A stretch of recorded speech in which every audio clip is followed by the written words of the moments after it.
The Stoned Roadie Show, number 423. Here we go. Action. Welcome to the Stoned Roadie Show, the Stoned Roadie Show with Craig Reed. Of course, Craig Reed is the most famous roadie in rock and roll history, and he has his pothead T-shirt there to prove that he's Kathy Keeble gave me this a long most time ago. stoned roadie in rock and roll history. Pothead. And today we have a couple interesting topics that we're going to talk about. One of them is going to be about a car that somebody restored. That it's a '65 Chevelle Malibu that used to be Leon's, that Leon gave to Craig, and an interesting little tidbit of information about that we want to talk about. And then Craig also wants to talk about his trip to the Rock and Roll Hall of Fame that he took a friend of ours, Kathy Keeble, to the Rock and Roll Hall of Fame. And he has a few things he wants to talk about there. And we were just discussing The Price is Right with Drew Carey. And we were saying how Drew Carey has gained that weight back. And I was telling Craig, I was saying, you know, Craig, that might be why you make fun of people, so you don't gain your weight back. It's kind of true. So what you been up to, Craig? Oh, boy. Yeah, you guys kind of want to hear about my personal life. It seems like I left a couple of lingering questions last week. I re-looked at them, and Griff had asked me what question, and I'd take off and not get to it. But maybe we can revisit some of them. Let me zoom in here. Here we go. Yeah, like Griff said, I think he said something. Yeah. First off, I want to give a shout out to one of my best Stone Roadie show viewers, Jim Fold. I talk to him all the time on Facebook. He asks me questions and we communicate back and forth. And so I want to give a shout out to Jim Fold out there. And yeah, me and that pothead shirt I was just showing, Kathy Keeble gave me that a long time ago, and she came up here to visit Saturday, I guess it was.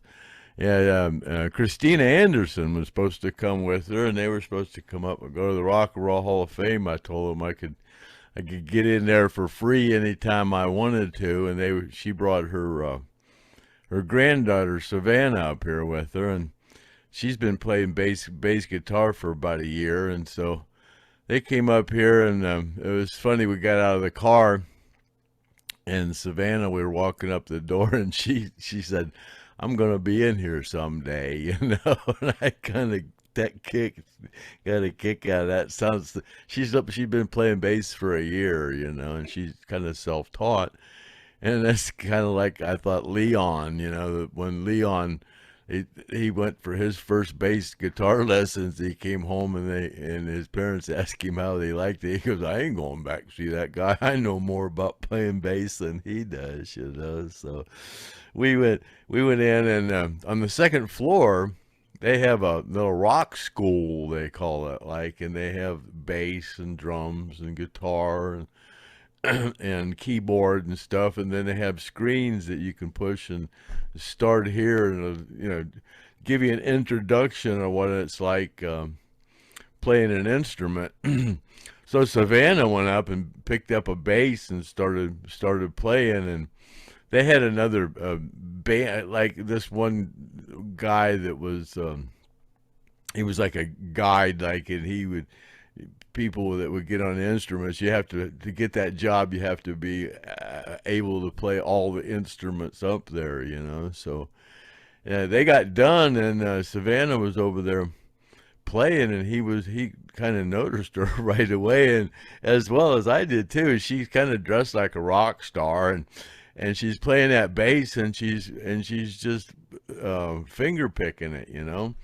And I'm going, she's not using a pick, you know, and I'm going, well, that's pretty cool. She's only been playing bass for, you know, like a year, you know, and last time I heard her, she was just kind of trying to find things, and she's really improved in that little short time. And the guy that's the instructor up there come up to her and said, you know, what band do you play? And she goes, well, I was just I was on stage for my first time just last week, and she's in some kind of a rock school thing, and I guess she was the best bass player out of the whole thing. And I just saw a little short video of her, and man, she's got some stage presence. She's up there just, you know, not no stage fright at all, you know.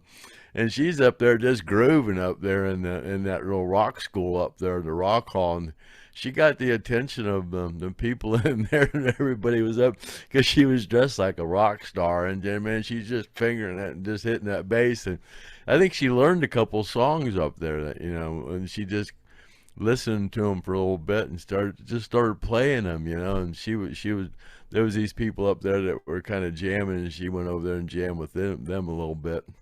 I got in the drum booth and was trying to remember how to play drums. That was funny, but yeah, that was a good trip. And then yeah, we was talking about that '65 Chevy, that '65 Malibu. Chad ran into an old friend of ours, Tommy George, that used to was still a good friend of Gary's, you know. And he would do a lot of stuff for Gary, but he lived down in St. Augustine, real close to the studio. And Tommy went up and said, hey, my son Chad really doesn't know Tommy that well, and said, hey, you know, me and your dad were the only people that to have the key to the studio there in St. Augustine on US 1. Me and your dad were the only ones to have a key there. And Chad said, you know who that would be? I goes, yeah, that's Tommy George. Why?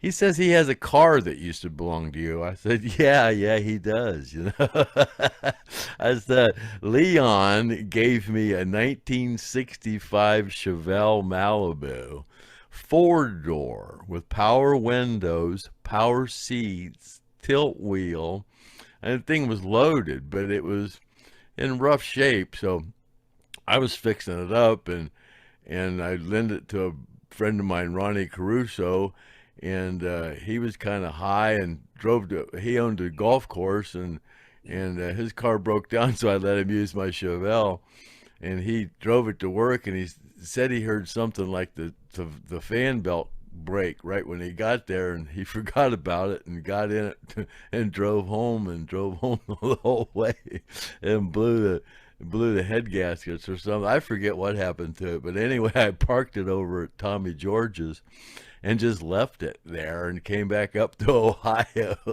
And it was been sitting down back there in a marsh for about 20 years, and I guess somebody found it back there and pulled it out and restored it, you know. And yeah, that's a rare car. Like I said, it's a '65 Malibu, 4-door with power seats, power windows, tilt wheel, AC. It had everything in it. It was loaded. Craig, but yeah, Tommy said, man, Chad, do you think your dad has the title or some kind of documentation for that? And Chad said, I doubt very seriously. And Chad asked me, I said, yeah, I know exactly where it's at. It's right here in my drawer at my desk. Wow. No way. I said, yeah, all my car titles I always keep in one little folder. So I dug it out and pulled it out. You know, there it was. But yeah. Waiting for him to call me. Yeah, it's hard to get a car title. You know? Yeah, I bet he's happy to hear that news. Yeah. Did Chad tell him? Hey, Tommy, you know I could just come down there and take that car. I got a title. I would never do that, though. Yeah, I'll send it to you, man. No problem. I'd be glad to do it. When you were at the Rock and Roll Hall of Fame, didn't they give you a bunch of static about they promised? Yeah. Thanks for bringing that up. Yeah, I went up to him and I goes, hey, I'm Craig Reed. I'm the world's most famous roadie ever. And she just kind of snickered. I goes, yeah, I was a plane crash survivor. And I said, when well, Freebird the movie premiered there. And that's basically all my films, Freebird the movie. And then when they inducted Lynyrd Skynyrd to the Rock and Roll Hall of Fame in 2006, they used my films, and they had to get my permission because I own the trademarks of those. So I said, and they said, well, we can't pay you anything to use them, but you can have admission to the Rock and Roll Hall of Fame forever, you know, VIP pass. I think cool, yeah. So I went up there. I've been doing that for 15 years. I said, yeah, I get people, they want to meet me. I said, yeah, I'll meet you up at the Rock and Roll Hall of Fame. So I went up there, and I got there, and all these people up there are all new, and they're all real young. And the girl's going, well, who are you? I said, well, you know, they used my film, and they said I could come in here anytime I want. I'm a survivor of the Skinner plane crash. Well, you're going to have to get reauthorized to do. We'll let you in this time. But I said, well, who do I see to get reauthorized? I don't know. Well, what number can I call that somebody will answer? Well, I don't know. You know? So yeah, it's kind of funny. It's real weird. I find it funny that Lynyrd Skynyrd's got Gary's guitar up there, Bernice. That's it. And Taylor Swift has a great big display. You're supposed to have a record 25 years old. I don't even think she is 25 years old. No, she's probably 30 by now. Maybe, I don't know, but certainly don't have a record. And they got all kind of people up there that aren't even in there that have displays in there. You know, it's you know, and then they got one guitar from Skinner. I don't know what's going on with that, but yeah, it was a good time. So oh, yeah, okay, you had to so go through that plane crash, and then all those years with Lynyrd Skynyrd to get that free Rock and Roll Hall of Fame ticket, and now they forgot about you. well, they're kids. They just, you know, they're probably they're early 20s. Everybody up there is, you know. But it was funny though. Somebody came up to me and goes, dude, you look familiar. I goes, well, you know, I am kind of almost famous, you know. Well, I am the world's most famous roadie in the whole world. I'm the Stoned roadie. He goes, Greg Reed. I goes, yeah. I couldn't believe it. And I just thought he was up there visiting the Rock and Roll Hall of Fame. And then I turned out that he actually worked there, you know. So he's the one I went up to, and because I didn't see any Lynyrd Skynyrd stuff. I said, you know, what do you got in here, Lynyrd Skynyrd? He says, there's just one guitar up there on the second level where the rock school thing was. So that's where I took a picture of it up there. Well, hey, Craig, speaking of your films, somebody I know told me they'd been to a recent Skynyrd concert, and they used to play your films at the beginning of the shows, and now he said he didn't notice that anymore. Yeah, this year they decided they didn't want to use my films anymore. They've used them for 20, since 1998, since live at Steel Town. They've been using my films and paying me a little bit. So this year I kind of told them I wanted some more money for them, and they kind of told me that they didn't really need my films, and I either take what they offered me or they just wouldn't use them at all. So they paid me off for using them last year, and they're not using them anymore. I guess they used them for 20 some years for free, but now that I want paid to use them, they don't want to pay me. Seems like it would cost more to hire a janitor or something to clean backstage than it. Yeah, I was making. They were paying me $200 a show to use my films.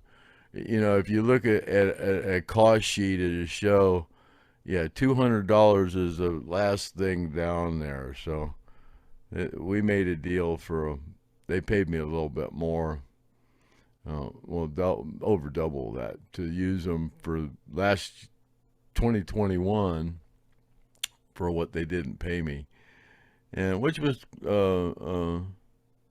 fair. But yeah, they decided they didn't want to use them anymore. Well, that guy that takes care of them, he hates my guts. He always has. When I was up there at Blossom working as a stagehand, he saw me and tried to get me thrown out of the venue. For what reason, I don't know. Did you call him fat? No.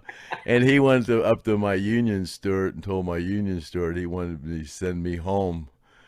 And my union steward said, he's not up here to see you or any of the band. He's up here to work, and I'm not going to send him home. So he kind of like got a little teed off at that. I just kind of hid, like when Bob Burns fired me, I just hid and didn't let him see me. And that did my job. But and Ronnie, I've had there's a lot of people. Some kid, young kid. I hate to call you a kid, but he's a pretty young guy, and he was asking me about if I still had my films and if I was ever gonna release all of them, and but first I got to get all this stuff cleaned up. I know every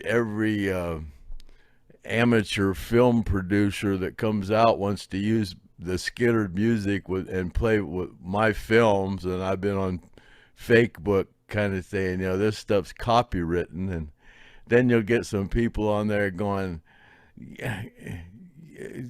what's that term?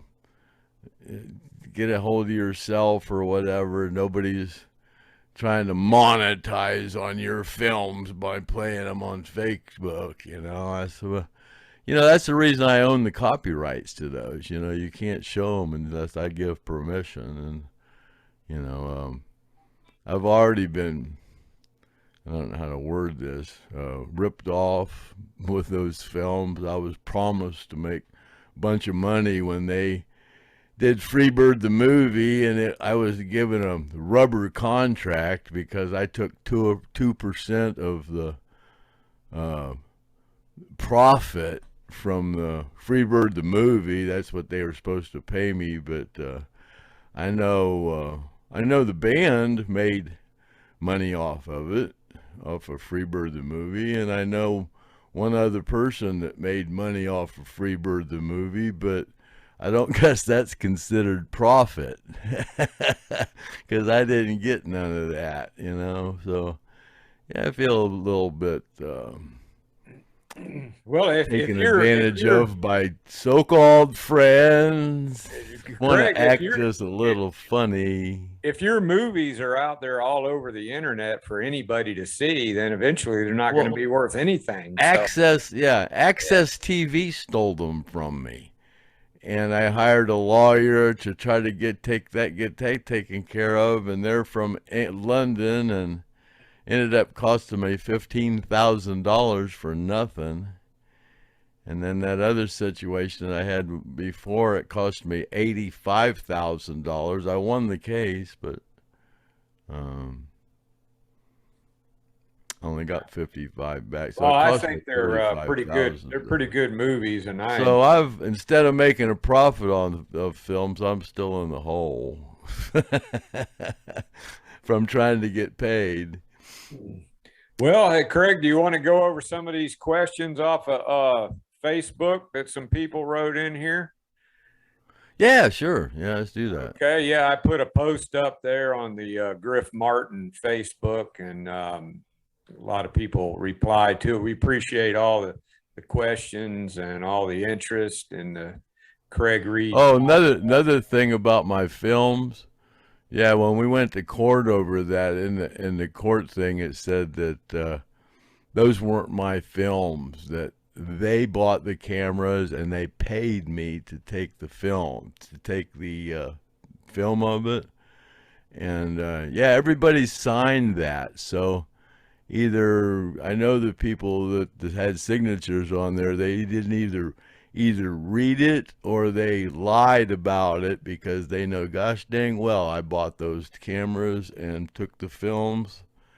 So shame on you. Well, you won that though, that litigation. Yeah, but that's still that they accuse me of it. I mean, those people got more money than I'd ever think about having. They want to screw me out of a little bit of money. Still do. Yeah. The guy hates me. That's the only reason they're not playing my films. The guy hates me. Well, okay, enough said. Yeah. Okay. Water under the bridge. Anyway, okay, let's get back to the question. They're only cheating the people if people want to see them. Yeah, they are good films, and I've seen them. And I mean, people always ask me, when we gonna be able to buy your films? Well, they were showing them to you for free, but now they decided not to. So, to me, it's just taken away from the show. Yeah, I remember seeing Skynyrd. I think it was. I mean, I saw people in the crowd when they first started seeing my films in the show crying with my films. I don't see anybody crying with the stuff they got up there now. Yeah, I enjoyed them at the beginning of the concert in 2019. Well, people want to see them. You know, the guy that hates me doesn't realize people want to see my films up there. Everybody knows about them. Well, you must have called him fat or something, Craig, because he's all about He wanted to get rid of me. Everybody that was a friend close to Gary, he fired. Yeah. Okay, first question. Gary defended me for years, or he'd have got me a lot sooner. We have an Erwin Kandelsdorfer. I hope I didn't butcher that one. Erwin Kandelsdorfer. That must be German or something. He must have been a candle maker. Oh, I've seen that name. Yeah. I've seen. He's pretty cool. He's a pretty cool guy. Who was the biggest bluffer playing poker? I guess when you guys played poker on the plane, is that where you played most of the time? I don't know. Gene Odom was always, at the end of the game, he was always sitting on a pair of deuces. Well, you know, you guys were so high, he could pull off the bottom of the deck and you wouldn't even know it. And we have I don't remember back. You know, there was so many people on that plane that played cards. It wasn't just the four that were playing the night that it crashed. Everybody was, you know, Ronnie, Gary, Alan didn't play cards. I don't remember ever Alan playing cards. Billy played. Everybody played. Everybody was always playing cards, but it was just me and Steve Lawler and Rick Howe and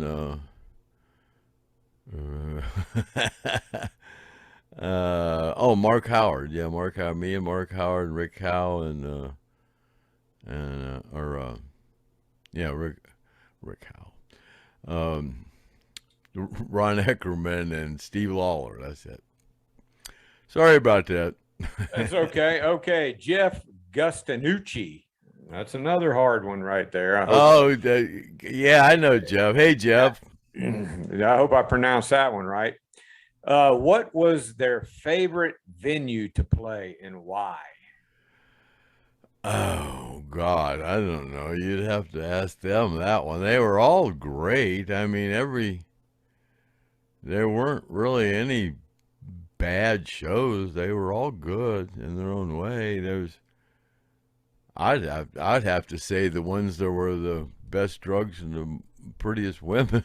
I don't remember where those would be though. They were all back then. They were all pretty, and not like today. And I had a question that we were talking about earlier, and I asked you how did you go out into the audience and pick the girls to go backstage? What'd you say to them?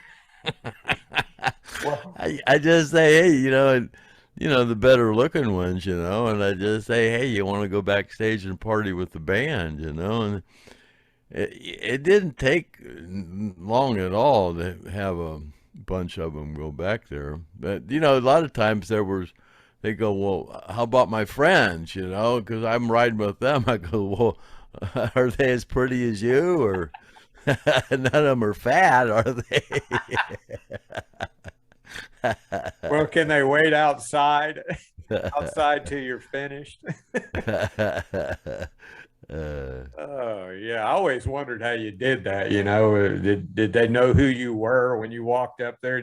Hey, I'm Craig. I'm a roadie, and I'm out here to. Oh, you know, back then you always wore your stage pass hanging out so everybody knew who you were, you know, and your hat and your t-shirts and your, you know. Everybody, you wanted everybody to know you were with the band, you know. How did you know how many to get? Did you just get as many as you could? And it was Half a dozen at a time, you know. We go through 6 at a time. I'd drop off 6 and go look for 6 more. But now it'd be kind of scary if you did it because. Oh yeah, you couldn't find 6 in the whole damn crowd. Well, it might be a dude that looks like a lady. Oh, and then Ronnie really would kill you if you brought some dude back there with a wig on. Not that there's anything wrong with that. You know, we want to be politically correct here. Okay, Kathy Keeble, she writes in, of course, she's the one that Craig took the Rock and Roll Hall of Fame. And she says, how did Rossington Collins come about? How did the guys feel about getting back together and forming a new band after going through the trauma of the plane crash and physically healing? Whose idea was it to put the band back together? Well, you know, went up there and did that Charlie Daniels volunteer jam, you know, and it was like they were just barely back together, and it was the first time that Charlie announced it was the first time that they'd played together since the crash, and Leon wasn't even able to play. His arm he still didn't have rotation in his arm. He had to get that operated on, so he didn't even play. And it was just Gary and Alan, and I was up in Ohio, and I drove down there with a friend of mine, Tim Starcher, and my soon to be future ex 5th wife. But that was when we dated a long time ago. Then when we got back together, and then we got divorced. But anyways, yeah, we went down there, and I was actually the guitar roadie for Gary and Alan, you know, and yeah, we had a good time. But then at the end of 1980, after I got back from Journey, I called Gary, and he goes, "Hey man, we're putting a band back together. You want to be part of it?" And I goes, "Yeah, man, I'm on my way." You know, so I got down there, and they handed me the warehouse key, and I went over and put all the equipment back together. Of course, at that time, you know, ARTIMUS had gotten into that motorcycle wreck, and that was after I had just gotten there. But yeah, they didn't really know what they were doing. They just wanted to put a band back together, and they needed some equipment, and you know, just a startup thing. So I was the only one down there, and put everything together, and then they're looking for a singer. And they're, you know, asking me about Lou Graham, and I'm going, man, he ain't gonna leave Foreigner to come with you guys, you know, and Paul Rogers, and you know, I really did try to get a hold of all those people, but then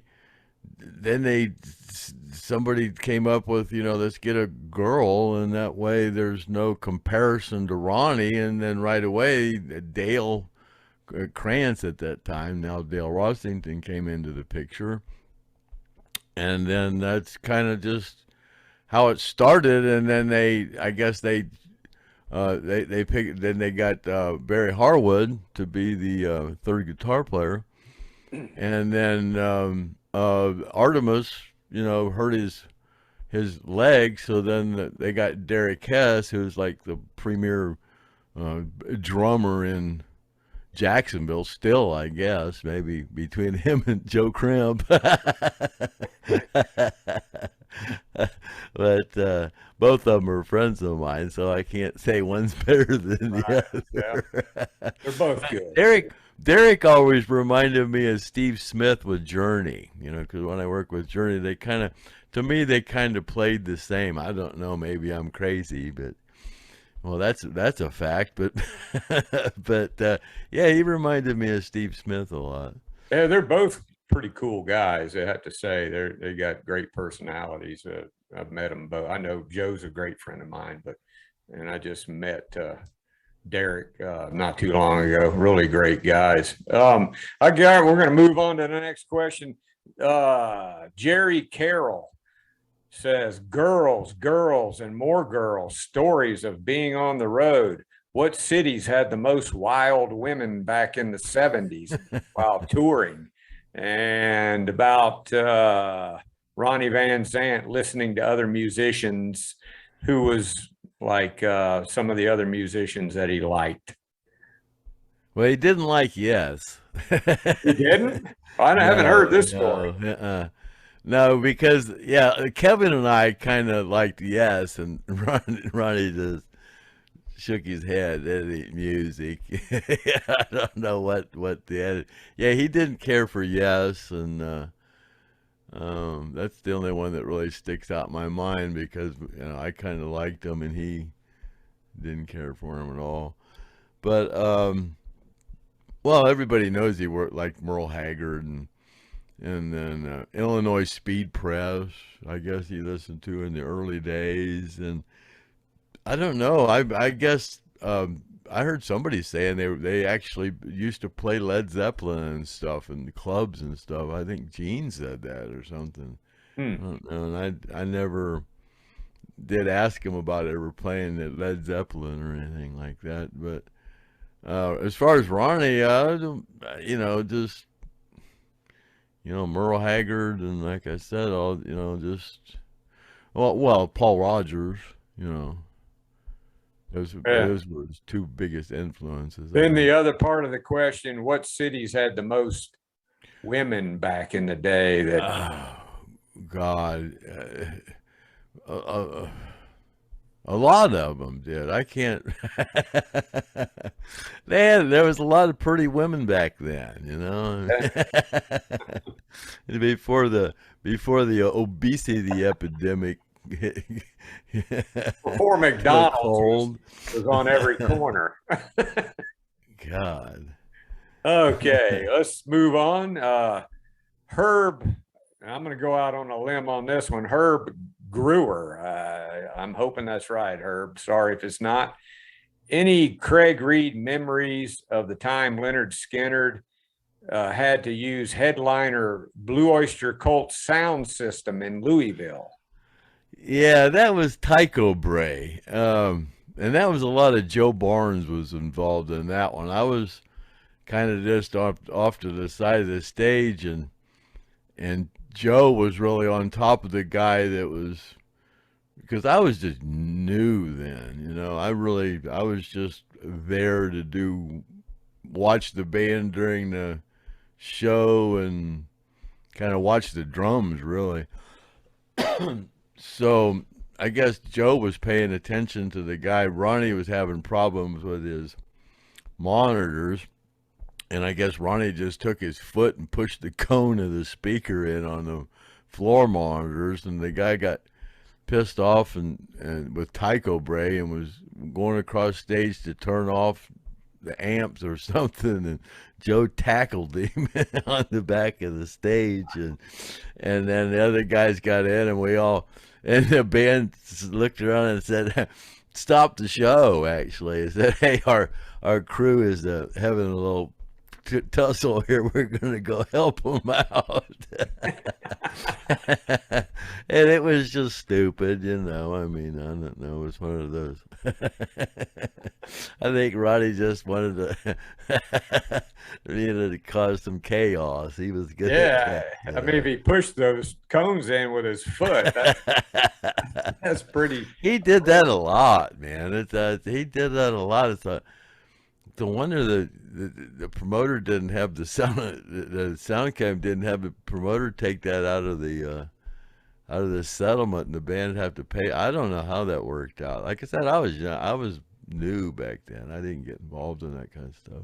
They had to have had some backup monitors to bring out there, right? I mean, And I know that was Tycho Brahe. They were a good system back in the day. They had these blue cabinets that were kind of a carpet on a blue carpet material on them or whatever. Those short matted carpet, real yeah. durable. We got a question from Mike Anthony. He wants to know, when will Artimus make his first appearance on the Stone Roadie show? I don't think that's going to happen. Do you, Craig? No, I don't think Artemis has got a computer. I don't think he even cares about being very computer literate. Yeah. And I know that he's done shows, podcasts, but I don't think he does them at another studio. So he wouldn't. I don't think he would have the equipment to do a Well, there's Zoom meeting with us, or I don't think he really cares to get involved with computers that Yeah, much. there's a couple guys in his band that are they're all pretty nice guys, but I've talked to one of them, and maybe we can talk him into going on his phone or something sometime. So we'll keep that open as a possibility. Stop. Okay, and then Sherry Padula, she's a Our favorite yeah, fan, the yeah. Stone Roadie fan. Did you guys party the night before the crash? What did you guys do if you did? Oh, God, yeah, we partied, What a man. man. We had that next day off, So yeah, we partied hard. I guess we started at the show because the limos, whatever we did going back from the gig to the hotel, we really pissed off the limo drivers. So the next day when we're going to leave, they didn't show up. So we're calling taxis and stuff, and I was extremely hungover. I did not feel like thinking and getting everybody in taxis and to the airport and stuff, and all the luggage and there's a lot of luggage. It takes a couple, 2, 3, 4 taxis of just people's luggage for 20 some people. 26 people. That's a lot of luggage. But shit, I carried 6 suitcases. But yeah, but we partied. Yeah, we partied. That's why Ronnie was, laying on the floor in the front of the plane, and yeah, we were all. When I got on the plane, I was still drunk, and then Mark Howard moved over to the outside of the plane, and I just fell in that seat and just started playing cards. I don't know if we sat on the tarmac like some people said we did for quite a while with the engines running. I don't remember that part. I fell down in that seat and started playing cards, and then I don't remember how long it took for us to took off. I don't remember how long we were in Did the air. you have a little hair of the dog the next day before you got on the plane? Do you remember? I don't remember. I think I'd had enough the night before. Yeah, I don't think I drank anything after that. During the card game, I don't know what I was drinking. I don't remember. Oh, yeah. Well, it's kind of hard to remember things not 50 too years long. ago. Yeah. I mean, right before you get a head injury, that's all kind of vague because I've experienced that myself. So, all right, we're running kind of low. I think we got time for 2 more questions. I think we started we've been 35 minutes, I Yeah, think. we'll do 2 more questions. Cody Clark. Ed told the story about the alligator when he first came to Hell House, and Tom Dowd tells a story about Ronnie beating a gator with a sawed-off bat when they went I down. saw that one. I don't ever remember that. It's No? him. I don't remember that. I don't know. It's possible, but I don't. There was a lot of gators back in the by the dock back there. We used to stand off the dock and throw sweet pickles over to the other side of the creek or whatever it was, the water across there. You know, the bank wasn't too far across there, and we'd throw sweet pickles over there, and the gators would go after them. And we came out. We come down to rehearsal one time, and just right outside the Hell House. It's probably what Ed was talking about. I have a picture of that. It's about a 10-foot gator just sitting right there. You can walk out the Hell House door and just look to the right, and there was a big 10-foot gator there that had died, and the birds had pecked on it and stuff. So What do you think? yeah, it was a big one. You think it ate some mushrooms or something you guys left laying around over there? I don't know, but it was a big one. It just crawled up there and died. I don't know. Huh. Okay, one more. Charlene Boland. What is the one question no one has ever asked that surprised Craig fans? I don't really think I understand that question, Charlie. Okay, let's go back to Jim Sukatsky. Who was Gary's relationship with Ronnie? How was Gary's relationship with Ronnie right before the end, I guess, when the plane crashed? How was their relationship? The same as always that I know. I mean, they all, they'd been, I just saw him and Gary and Alan were the core of the whole thing. And then, when Steve came along, Steve and Ronnie really